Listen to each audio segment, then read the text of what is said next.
ഇടുക്കി മൂലമറ്റത്ത് ഗുണ്ടാ നേതാവിനെ കൊലപ്പെടുത്തിയ കേസിൽ ഒരാൾ കൂടി അറസ്റ്റിൽ. ഒളിവിൽ കഴിഞ്ഞിരുന്ന മൂലമറ്റ സ്വദേശി വിഷ്ണു ജയനാണ് കാഞ്ഞാർ സ്റ്റേഷനിൽ കീഴടങ്ങിയത്. വിഷ്ണുവിനെ കോടതി റിമാൻഡ് ചെയ്തു.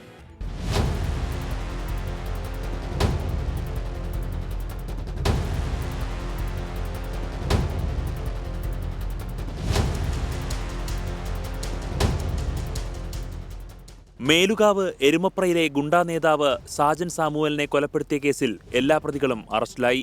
8 പ്രതികളാണ് നിലവിലുള്ളത്. 7 പേർ നേരത്തെ അറസ്റ്റിലായിരുന്നു. ഒളിവിൽ കഴിയുകയായിരുന്ന മൂലമറ്റം സ്വദേശി വിഷ്ണു ഇന്നലെ കാഞ്ഞാർ പോലീസിൽ കീഴടങ്ങി. വിഷ്ണു കാപ്പാലിസിൽ ഉൾപ്പെട്ട സ്ഥിരം കുറ്റവാളിയാണ്. നിലവിൽ കേസിലെ 8 പ്രതികളും റിമാൻഡിലാണ്. കേസിലെ പ്രധാന തെളിവായ കൊലപ്പെടുത്താൻ ഉപയോഗിച്ച ആയുധങ്ങൾ ഉൾപ്പെടെ പോലീസ് കണ്ടെത്തിയിരുന്നു. വിശദമായ തെളിവെടുപ്പിനായി പ്രതികളെ അടുത്ത ദിവസം കസ്റ്റഡിയിൽ ആവശ്യപ്പെടാനാണ് പോലീസിന്റെ നീക്കം.